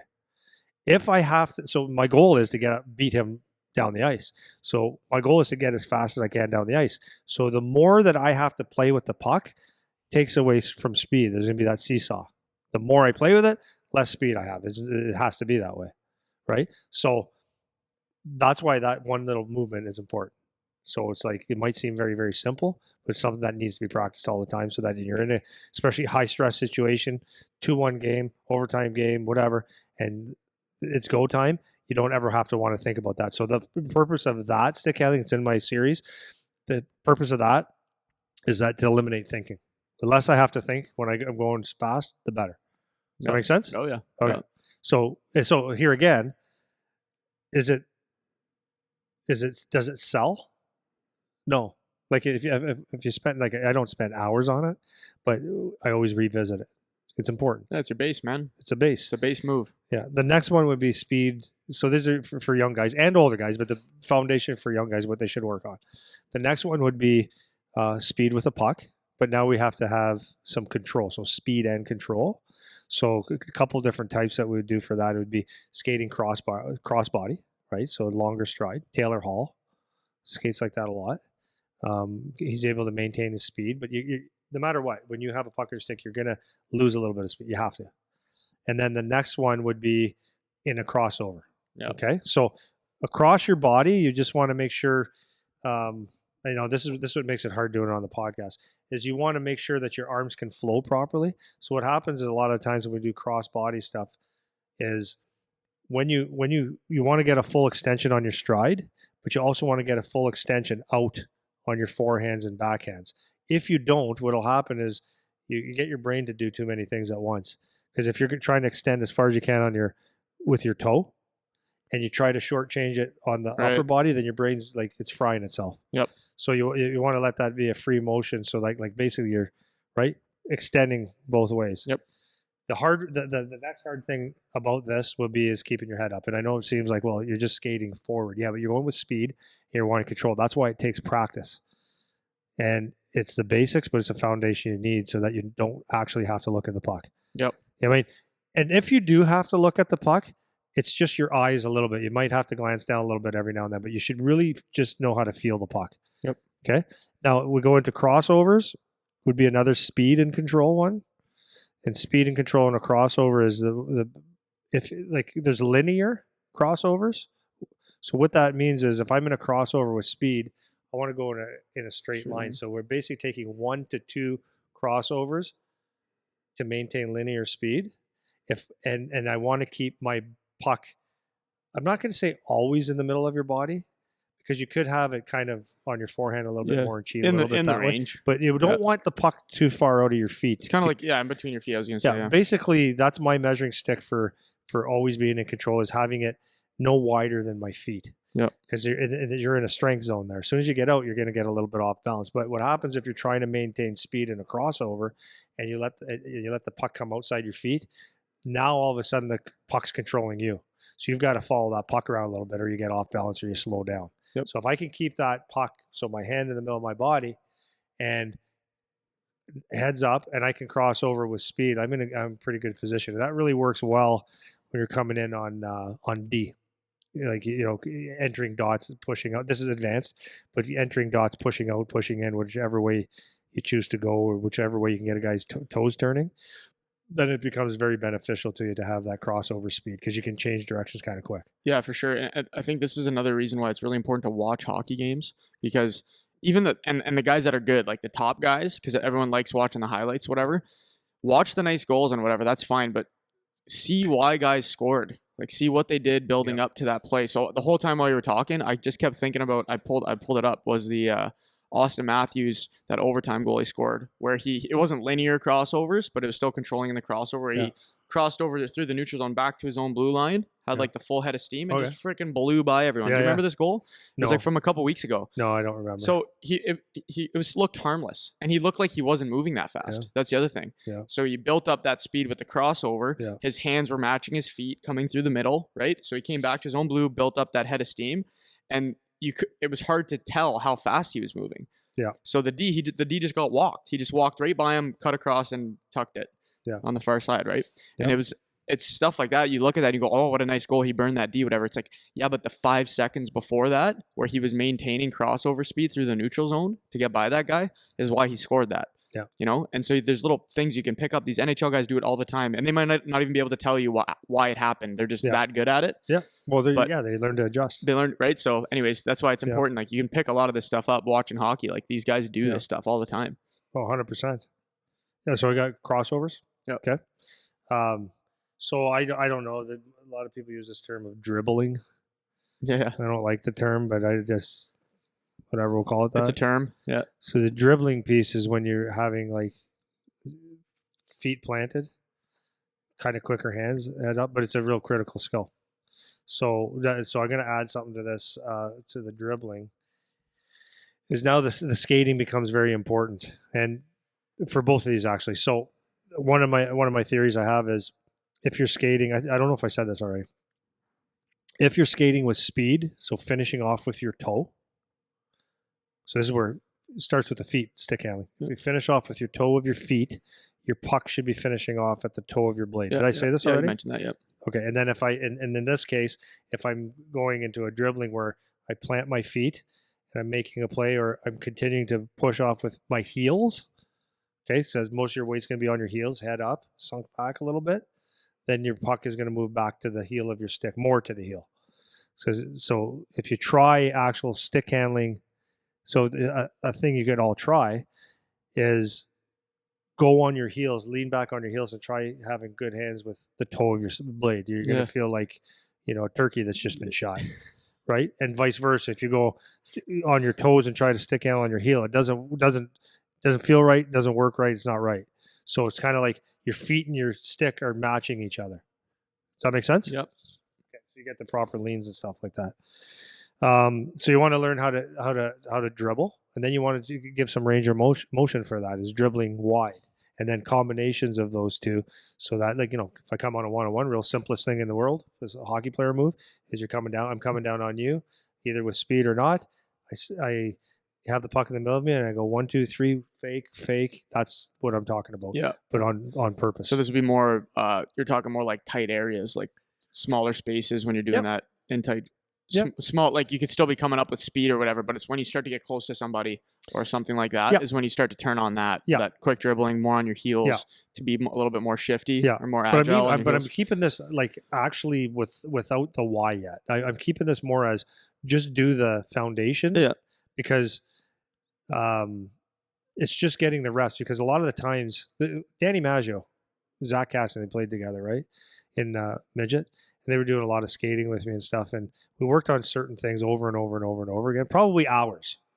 And someone used to ask me all the time, like, well, how long do you have to do that for? I go, you're going to work one skill for hours and hours so that it works for 1/10 of a second in a real game.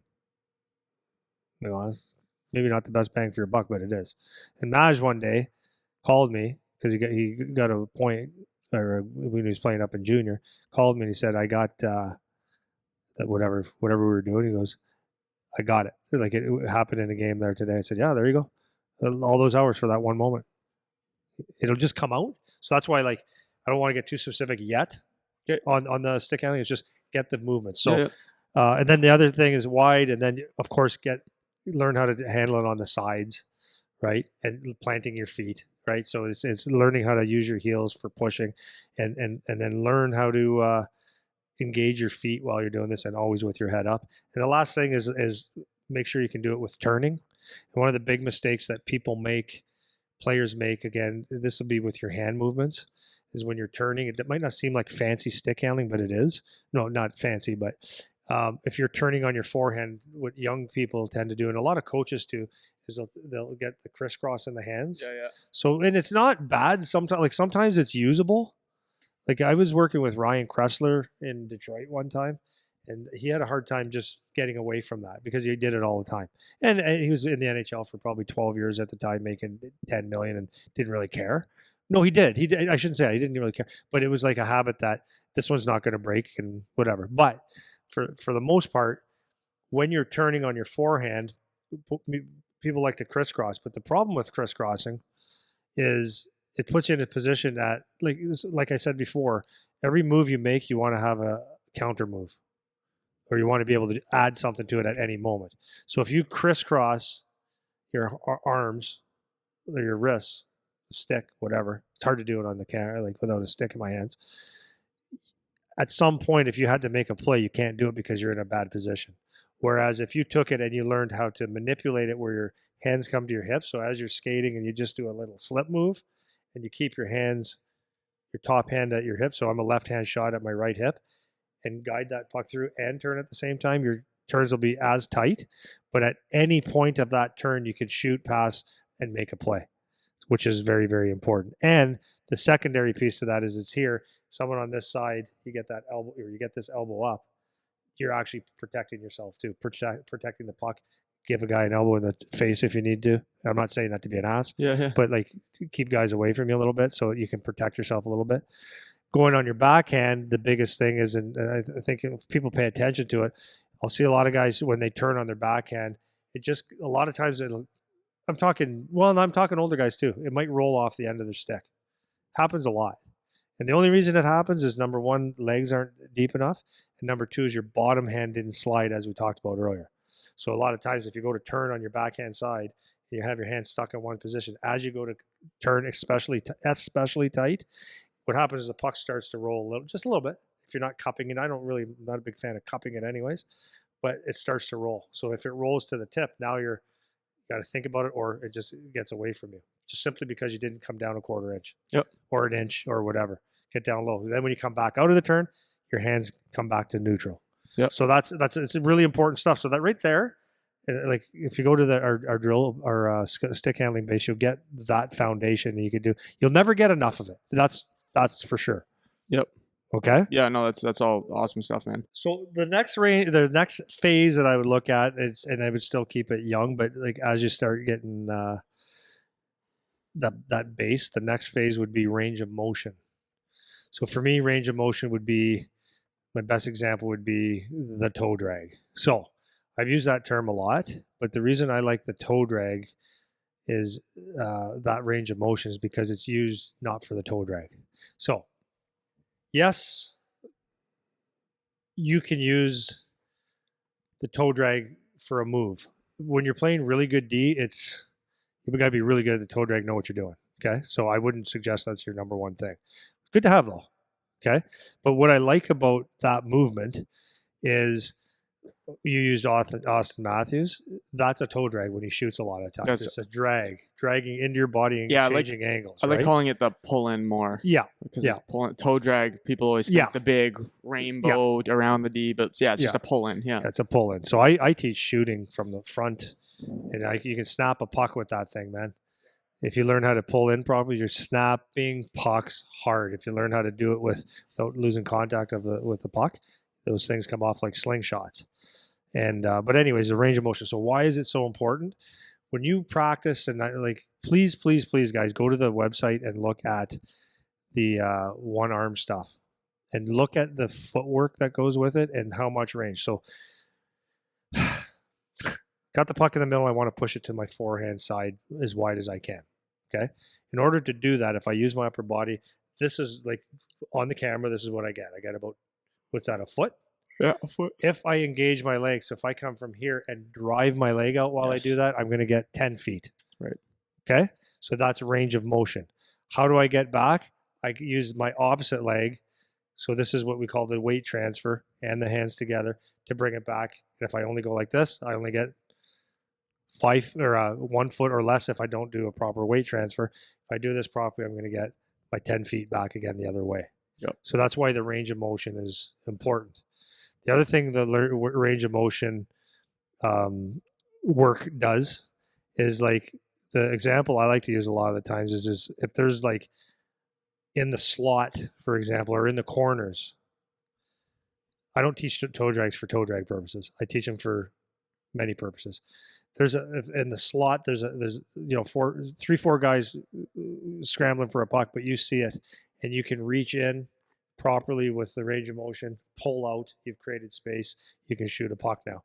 If you're in a corner and there's a scramble and you're like the 3rd, 4th, 5th guy waiting there, it's being able to pull it and finding space and moving instead of just using hands. It's a puck in the slot or a goalie scramble, and you're able to take that, pull it in and flip it up.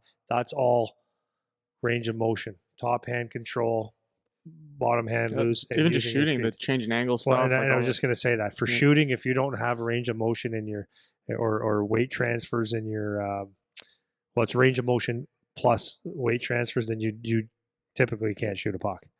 So range of motion is going to include range of motion with your hands up and down the shaft, top hand control, and then proper weight transfers with your feet. So that's what I mean by range of motion. It's a very important phase, and one of those phases again where you want to go slow, smooth, fast, because you want to do it properly, and you want to make sure you're feeling the lower body engaged in that type of stick handling. Yeah, I'll go back to what we said at the start, is getting in that good skater position. Because another analogy or another example, to see the difference in distance that you can get just from being low and transferring your weight.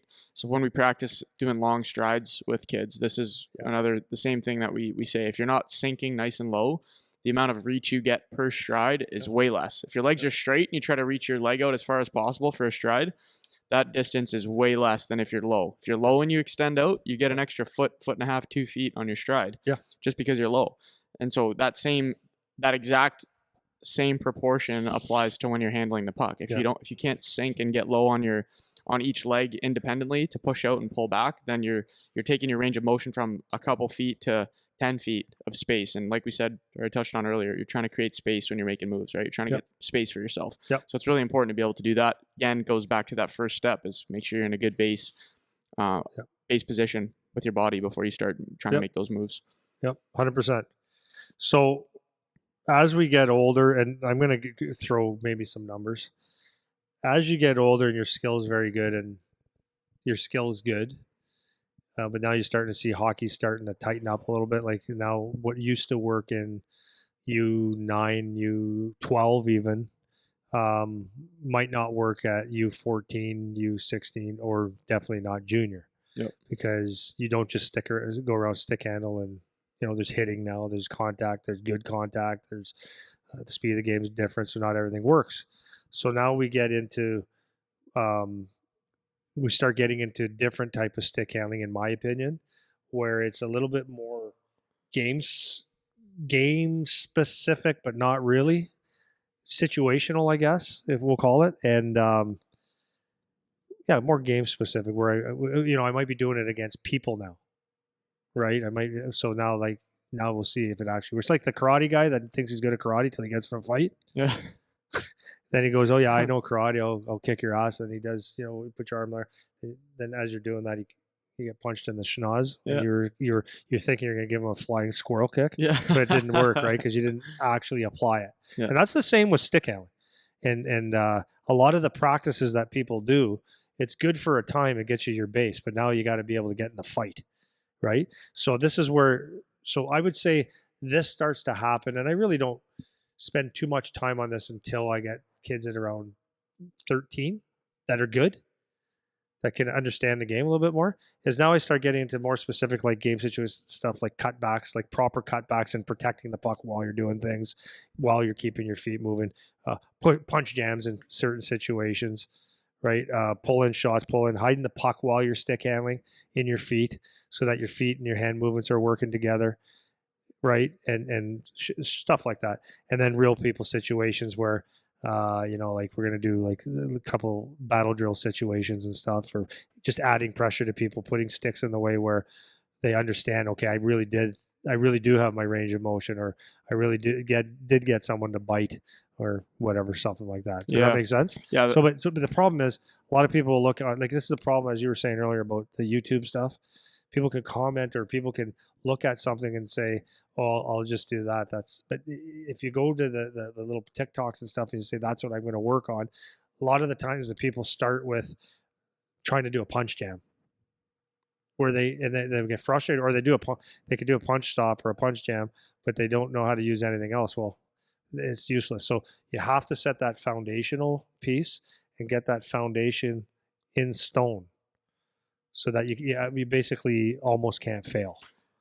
Yeah, and I think the important thing on that is, as we're getting to the game situation stuff, is remember when you're doing the beginning stuff that you have to get to the end stuff where you're doing it in a game. Yeah. Because this is what we always talk about with skill development things. When you go see coaches, you go see whoever can put, cones and toys and whatever on the ice to work on your stick handling. Yeah. That's all fine. But are you going to use that in a game at some point? That's right. So you just be careful of, you get your base, you get your foundation, but when you're going to see a skills coach or a stick handling coach or whatever, they should always be framing things in the way that you're doing right now, as we're doing this so that we can do this in a game later. So all these little skills that you get in the foundation, once you get to these more situational or game specific type of moves, you'll be able to do that because you have the base. Yeah. And now we're applying things to an actual game where you're going to use this when you're in a small area, or when you're coming up the ice, or whatever. Yeah. So don't just, do your cone drills and then go into trying to do the Michigan all or whatever. Yeah. Like, make sure you're end up getting into stuff you're going to actually use in the game, because that's what matters. Yeah. That's actually what matters. Yeah. You get these guys on TikTok and whatever that can do all these fancy tricks. That's not hockey. It's not hockey. And this is what we always get back to this. Like, practice. You're going to spend an hour trying to practice this trick that this kid can do on TikTok. It's not hockey, man. Spend the hour and work on something that's useful. You know? Oh, 100%. Yeah.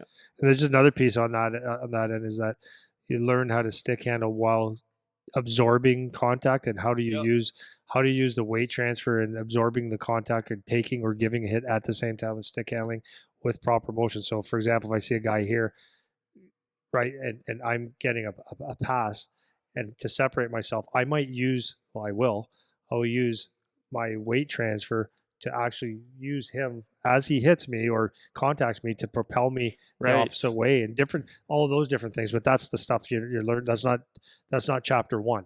Yeah. Right. So that's what I'm saying about the YouTube stuff, is don't get all excited about things that look cool, because, I'm just thinking, as you were saying that, as you were just speaking, is, you look at, there's one guy that we know that does some TikTok stuff or Instagram stuff, and he's got all this different pattern and stuff, and he goes fast as he can, and, adds a spin, does this and this, and it's like, okay, like, is it bad? Yeah. But it's something. and he's trying, and he's got followers that like him, and it's like, for what? Because that right there is there's not one chance that any of that sequence and the 300 things that because you're just throwing shit on a pile of shit on a plate. It will never happen in a game in any way, shape, or form. Yeah. So if he's doing the D stuff, I'd rather take all that stuff and take any other kid and say, we're going to take a puck off the wall with one fake and back out to the outside, or one to the inside, or one proper movement to the inside and getting a shot off, rather than all this stupid shit. So because it's actually stuff that works. Yeah. In game situations. It's actual game. It's an actual have game. Have you ever seen a D in a game? Get a puck off the wall, come to the middle, go down, come back out to the wide, stop, go back down, cut to the middle, shoot and get a rebound and get in the corner. Like, it doesn't happen. Yeah. If it's conditioning, that's one thing, but that's not what this thing's for. Yeah. Yeah, there's no point. Yeah, it's packaged as skill development type stuff, right? Yeah. So and again, it's fine, but if you're spending the majority of your time doing stuff, so if you hired somebody like this guy, he's your skills coach. Yeah. You go there twice a week for skill development, and that's what you do every time. You're doing stuff like that. It's like you're never learning to apply these things in a game situation. So then when you go to your practice or when you go into the game, you can do your 10 and 2s and you can spin off and turn it into a toe drag, flip the puck up, tap it out of the air and all this stuff. It's like, at what point are you going to use that now? That's right. You know, and that's that's the danger, and that's the sexy stuff, man. That's what people want to see, because it's cool that people are good at tricks. Yeah. But tricks are not hockey. You know, you get the one highlight reel when it's the top 50 goals of the year and you see a guy bat the puck out of the air. It's like that happened once in the 2020 season. Dude, you've seen me do it. Like, I like doing range of motion. Like, so one drill that I like to do, it's on my thing, is I might put 5 to 10 cones or obstacles up the ice. And what I will do is I'll have range of motion where it's out and it's in, and it's tap it up and tap it down. It's not because I want kids to do that all day, but the reality is that's an executable move in a game. Not the move, but how many times in a game there might be a stick there that you have to just flip over or sauce one and stuff, and there's a purpose. Yeah, or just a puck bobble. Someone shoots a knuckle puck at you. Like, the point is there's a purpose. Yeah. There's an actual purpose. It's not just a drill that looks cool. Yeah, that's the summary. There's got to be purpose to what they're doing. If the guy can explain to you why this is going to happen in a game or whatever, and do it, then there's got to be some why behind that thing. The next phase that I think is important, this could be once your foundation is good, is understanding agility training on the ice. So that's just your ability to get, lateral, quickly lateral, changing directions and stuff like that. So that's some of it is a lot of balls of your feet quickness. Some of it's going to be lateral heels, but being able to change directions quickly is very, very important skill. So that's where you might want to be doing like some down low, tight turning, but then as you get more advanced, you're adding like puck protection and separation and stuff. But that would be the next phase. I got a bunch of that on that site too. Yep. And the one thing I wanted to just say about the slow movements that I was talking about is what this does is it makes you think. So the scientific piece of it is, if you do something unconsciously, then you're just doing something. But if you actually take the time to think about what you're doing and actually go through the steps, you're speeding up the process, because you're actually building the myelin sheaths in your nerves. So that's sending messages to your messages to the patterns a little bit quicker. So when you're doing these things, that's what you call the mind-muscle connection. So when you're doing these skills that we kind of laid out, when you do them in a slower movement and actually pay attention to the details of it, you're actually building skill a little bit quicker, even though it doesn't seem that way. Cool. Yep. And then maybe almost the last thing I think is one thing that I would do for all the kids or coaches out there, or parents that want to have just some lessons from this, like if you want to go, is do volume training. So on our site, go to the stick handling volume training, but it doesn't have to be exactly that. But my point is, find a skill, a stick handling movement, or 4 or 3. And work on those for volume. So on what I mean by volume, I mean volume. So I may have you do, like the one Sears, I think it says on there, I can have you do 1,000 reps in about 20 minutes correctly. and that's just the same movement over. So you get tired, but again, you're doing the patterns, one pattern several times, and you're going to be handling that puck exponentially. So volume training is something I would do. So I would say that in shooting, I would say that in skating. Volume, meaning one thing for a long period of time to get it just like in stone. And once it's there, it's there. You don't forget. You don't forget how to ride the bike, even with the example I used earlier. Yeah. Right? Yeah. Well, and it's got to be good volume training too, right? Like No, that's what I mean. going Slow, for quality, right? slow, smooth, fast, but and then volume. It's always Volume, quality, volume. man. Always quality, always. And I would say that if anytime that you feel like you're bobbling, or it's not going the way you want, my first thing is slow. Number one, slow it down. Number two is get lower. Either your hand a little bit or your ass. You get a little bit. Yeah, lower. and one other thing on volume stuff too, just as a side note, is you're gonna be shit at it and you're gonna get frustrated, but that doesn't mean it's not working or that you're not gonna get better. So a lot of times, what I find, even and this works with anything too. Like sometimes even in school, I'd be working on a problem that I just couldn't figure out, and then when I come back to it, I got it. Like no problem. Night right? sleep. So, yeah, exactly. Right. So you got to give yourself time to let it ingrain too. So you do your volume work, and if you're like, wow, that sucked, like I feel like I didn't get any better at all, you have to have some patience, man. You have to have some patience. So let yourself sleep on it, come back at it tomorrow, whatever, and then you'll be better than you were, you know. But you have to be intentional about trying to get better at it. Otherwise, you're just gonna be doing a bunch of random bullshit training. It's like the 10,000 hours rule, you know. It's like if you practice like an idiot for 10,000 hours, you're not gonna be very good. Yeah, you know? that's right. So that's right. And so kind of lastly, I guess, is you might be a coach that's listening to this, and you go, "Wow, I don't know how to teach skill," and that's fair. I mean, fair enough, man. and especially to teach it properly. Like you can come up with steal some stuff, but actually teaching it so it's beneficial for your team, maybe it's a very good question. Like, what do I do? So that's where I would say go to that what's our website, by the way? PowerTechHockey.ca. Well, PowerTechHockey.ca /videos, and you'll see hockey videos, and go to volume training, and then build off of that. But like, there's a lot of stuff there, and if you watch it, you can take that exact practice and do it twice a week, twice a month, twice a week, twice a month, once a week, but stick to it, and you will have a very, very, very high quality practice. And the way I've taught on there is that as a coach, you can actually say the exact words the exact same way. Play the video for your team, and tell them to do it at home. Like seriously, and you will have a quality practice. And then that's what I would say about that. And it's gonna give you a half hour to, depending on how much you want to do, half hour to an hour of quality practice that the kids they'll actually enjoy it a lot too, and they'll get extremely good benefits out of the process.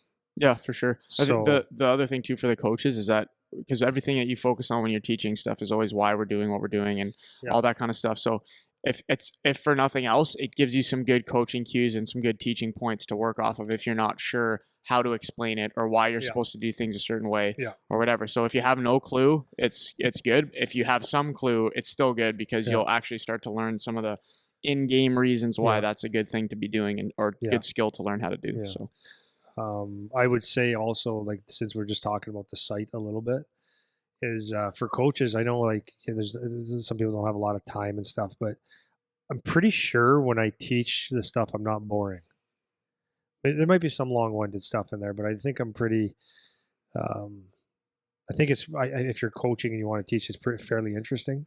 Well, sorry. The other thing about that too, though, is even if it's boring, which I think it's interesting if you want to learn about skill stuff, but even if it's boring, everything's very segmented, right? So it's like when you read a book. If you read most of the time, the way people write books is they have headings within each chapter.